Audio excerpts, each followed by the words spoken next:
유시간자 TV 오늘 영상은 준 4급 선정한자 5번째 시간으로 10개 글자를 보도록 하겠습니다. 상고할 고를 보겠습니다. 상고할 고는 늙을 노와 공교할 교가 합해진 글자입니다. 늙을 노는 사람이 지팡이를 짚고 있는 모습으로 늙은 노인의 모습을 본뜬 글자입니다. 늙다, 늙은이라는 뜻입니다. 공교할 교는 원래 우측의 부수만으로 공교하다라는 의미의 공교할 교였는데 이는 어떤 물체를 받치는 지지대나 자루가 긴 도구를 그린 것입니다. 정교하다, 튼튼하다의 의미였으나 재주나 책략의 뜻이 파생되었습니다. 여기에 장인 공이 더하여져서 지혜나 기술이 뛰어남을 표현하는 글자가 되었습니다. 재주가 있다, 재치가 있다 등의 뜻입니다. 그래서 상고할 고는 늙을 노와 교묘할 교가 합해져서 경험이 풍부한 노인은 생각이 깊고 지혜롭다는 의미로 깊고 자세하게 생각하는 것을 뜻합니다. 생각하다, 깊이 헤아리다 등의 뜻입니다. 고안은 새로운 안을 생각하고 연구하여 내는 것을 말하며 고찰은 잘 생각하여 살피는 것을, 고사는 학력고사, 모의고사 등에 쓰는 말로 학생들의 학업 성적을 평가하는 시험을 말하며 심사숙고는 깊이 생각하고 깊이 고찰하는 것을 말합니다. 알릴 고를 보겠습니다. 알릴 고는 소우와 입구가 합쳐진 글자입니다. 신에게 소를 제물로 바치며 입으로 고하는 모습입니다. 고하다, 알리다 라는 뜻을 가지고 있고 뵙고 청하다 라는 뜻도 가지고 있는데 이때는 곡으로 읽습니다. 그래서 알릴 고는 뵙고 청할 곡이기도 합니다. 고백은 숨긴 것을 사실대로 솔직하게 말하는 것이며 경고는 주의하라고 경계하여 알리는 것을, 이실 직고는 사실대로 고하는 것을 말하며 출곡 반면은 부모님께 나갈 때는 갈 곳을 아뢰고 들어와서는 얼굴을 보여드린다는 뜻입니다. 같이 한번 써보도록 하겠습니다.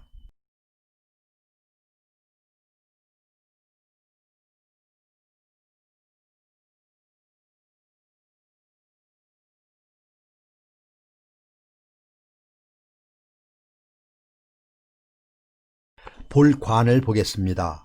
볼관은 황새관과 볼견이 합쳐진 글자입니다. 황새관은 새추 위에 부릅뜬 큰 눈과 눈썹을 그린 것으로 황새를 뜻하고 있습니다. 황새관에 볼견을 더한 볼관은 보다라는 뜻을 가지고 있습니다. 그런데 볼관은 자세히 또는 뚫어지게 응시하는 것을 말하며 폭넓게 보는 것을 의미합니다. 황새의 자태의 영향을 받아서 또 용모나 모양이라는 뜻도 가지고 있습니다.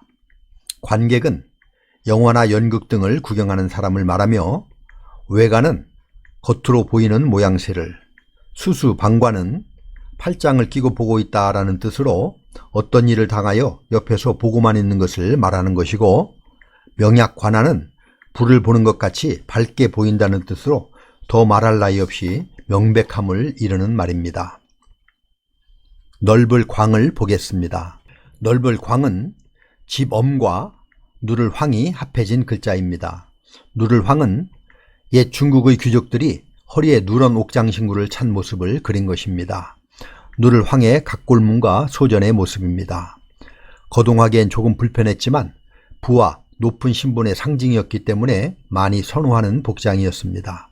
우리나라는 옥이 푸른빛을 나타내지만 중국은 황토의 나라이기 때문에 황옥이 많았던 것 같습니다. 누렇다라는 뜻이며 황금색은 황제의 색이기 때문에 황금, 황제를 뜻하기도 합니다. 넓을 광은 황제를 뜻하는 누를 황에 집엄이 합쳐져서 황제가 사는 넓은 집을 의미해서 넓다라는 뜻입니다. 광고는 세상에 널리 알리는 것을 말하며 광야는 너른 들을, 고대 광실은 높은 누대와 넓은 집이라는 뜻으로 크고도 좋은 집을 의미하며 무변광대는 넓고 커서 끝이 없음을 이르는 말입니다. 같이 한번 써보도록 하겠습니다.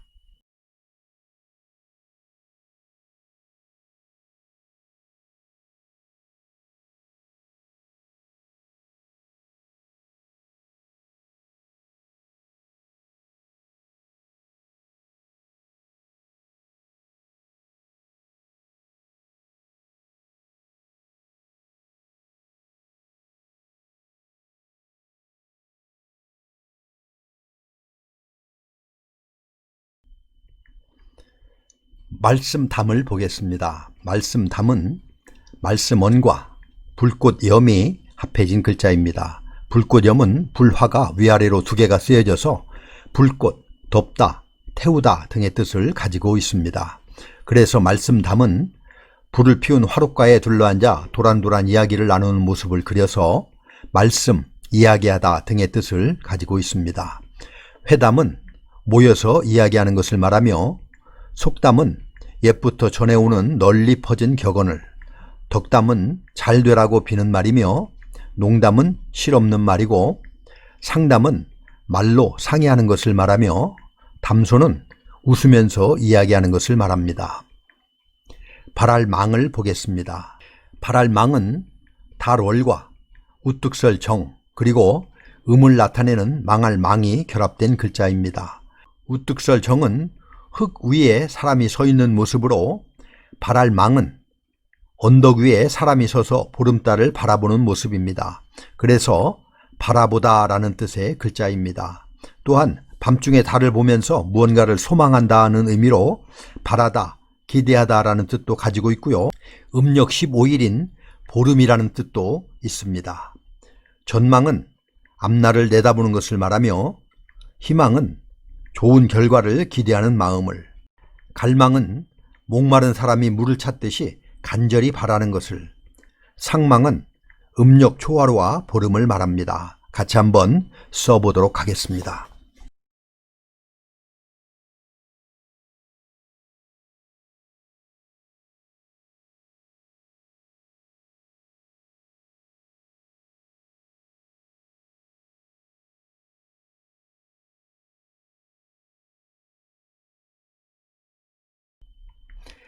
안일미를 보겠습니다. 안일미는 나무목의 윗부분에 선을 하나 그은 모양인데요. 선을 긋긴 그었는데 좀 짧게 덜 그어서 아직 덜 자란 작은 가지를 표현한 글자입니다. 아직 무엇이 아니다 라는 의미입니다. 나무의 꼭대기 부분에 선을 하나 길게 그은 끝말은 끝이라는 뜻이고요. 나무의 뿌리에 선을 그은 근본본은 근본이라는 뜻입니다.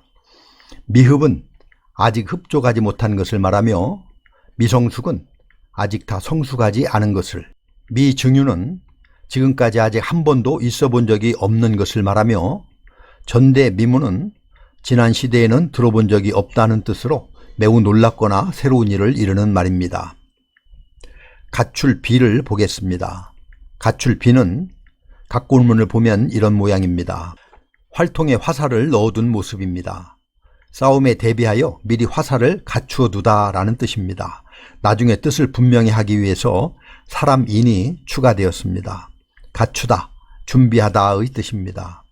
준비는 필요한 것을 미리 마련하여 갖추는 것을 말하며, 비축은 미리 장만하여 모아두는 것을, 유비무한은 준비가 있으면 근심이 없다는 뜻으로 미리 준비가 되어 있으면 우환을 당하지 않는다라는 의미이고, 제덕견비는 재주와 덕행을 다 갖춘 것을 이르는 말입니다. 같이 한번 써보도록 하겠습니다.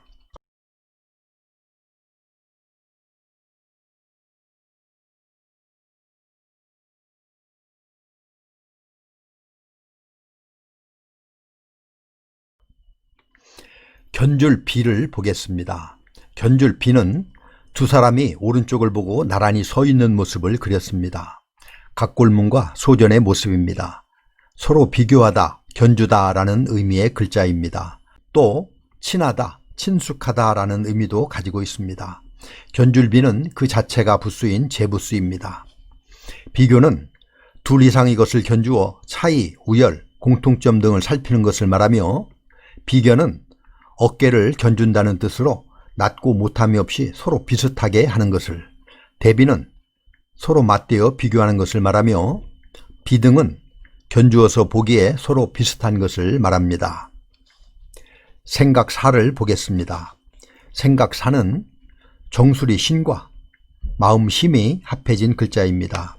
소전을 보면 지금의 밭전자 자리에 정수리 신이 들어가 있습니다.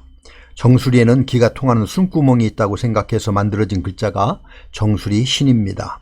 그래서 생각사는 머리와 마음으로 생각한다 라는 의미로 생각, 심정, 정서의 의미가 있고 이후에 그리워하다라는 뜻도 생겼습니다. 사고는 생각하고 궁리하는 것을 말하며 역지사지는 처지를 서로 바꾸어 생각함이라는 뜻으로 상대방의 처지에서 생각해 보는 것을 말하며 불가사의는 사람의 생각으로는 미루어 헤아릴 수 없다는 뜻으로 상상할 수 없는 오묘한 것을 말하며 노심초사는 마음을 수고롭게 하고 생각을 너무 깊게 한다는 뜻으로 애쓰면서 속을 태우는 것을 말하며 사모는 애틋하게 생각하며 그리워하는 것을, 상사병은 못 잊어 그리워하며 고민하여 생기는 병을 말합니다. 이렇게 해서 준 4급 선정한자 5번째 시간으로 10개 글자를 살펴보았습니다. 다음 영상에서도 계속해서 준 4급 선정한자를 보도록 하겠습니다. 견줄 비와 생각사를 다 같이 한번 써보도록 하겠습니다. 감사합니다.